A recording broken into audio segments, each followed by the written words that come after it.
But what do we do with eaters, and why do kids become such picky eaters, and how can we work with that when we're trying to really up the nutrition in our household? Yeah. So first, there's a few things I want to address. First thing, I actually don't like to use the word picky. Mm, I don't want it even in anybody's vocabulary. Kids tend to be on a spectrum from cautious to adventurous, and then there's mm, everything in between. mhm. Kids who tend to be more cautious in their eating tend to be more cautious in other facets of their personality. You know, the kids who tend to be more cautious with trying new things, they might be more cautious when entering a new situation or more cautious about, say, getting into the water. Whereas your more adventurous child who's like, oh, I want to try that. What is it? You'll see they'll be more adventurous in other forms of their life as well. And so the reason I don't actually like to use the word picky is because even if, you know, you're just thinking it, you're projecting it onto your kids Well, it's a because judgmental word, it's a we're very yeah. judgmental word and your kids internalize it, you know, and you can say, oh, my kid's not going to eat that. You're putting that judgment and that, you know, thought onto your child, and your child automatically going to internalize that thinking, okay, I'm not going to eat it. You know, my mom thinks I shouldn't eat it. Or my dad thinks I shouldn't eat it. I'm not going to do that. And so I just really like to remove that from the vocabulary. The other thing you pointed out is, well, I'm worried about my kids not getting enough food. So, unless your child has a medical condition, most children are very well aware of figuring out, okay, I'm not hungry, I'm hungry, I know when I need to eat. I might not be hungry at this meal, I'll be hungry at the next meal. And so I like to look at a 2 week period. If your children aren't eating anything in 2 weeks, take them to see your physician.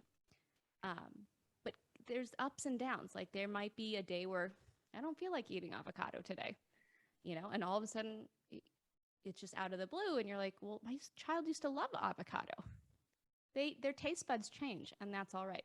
So I like to stick with something from the Ellen Satter Institute, where she talks about you as the parent or caregiver decide what and when your child eats.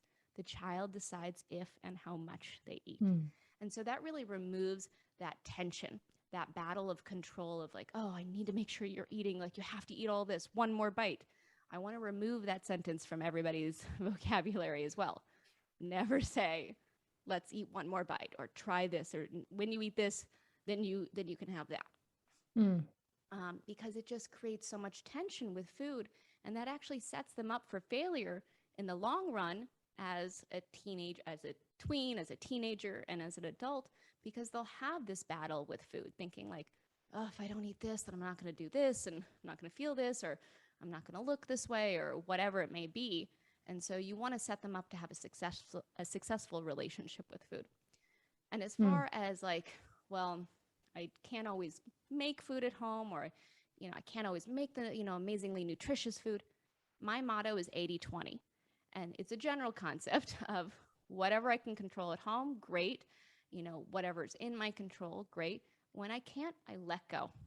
Because if you can try to control everything, this is where I say social toxins can actually be worse than chemical toxins.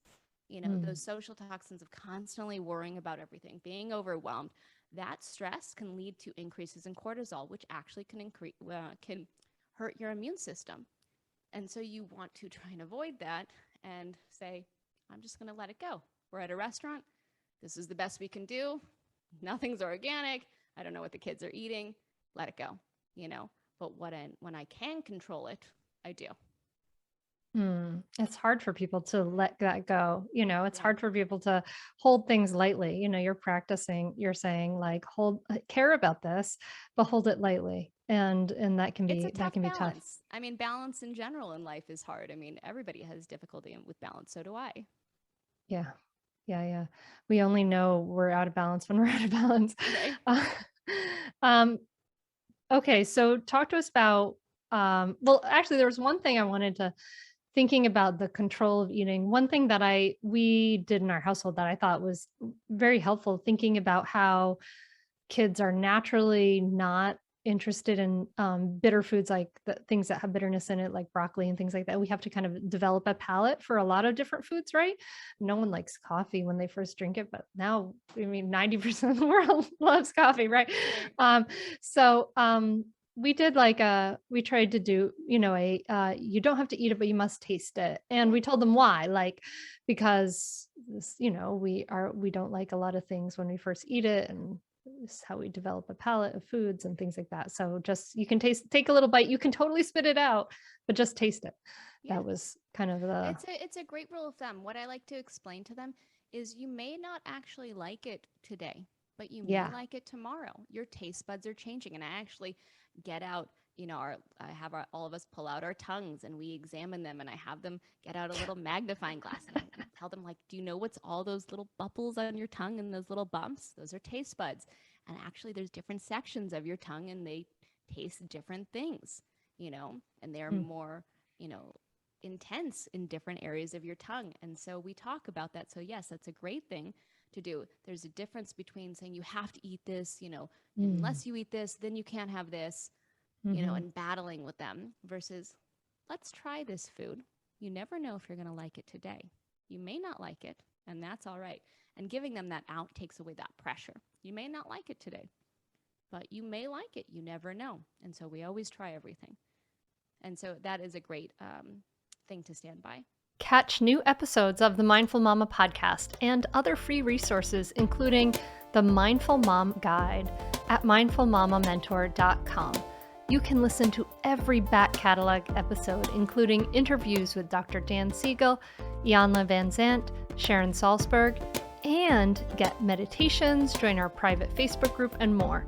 Go to mindfulmamamentor.com now. I'll see you there.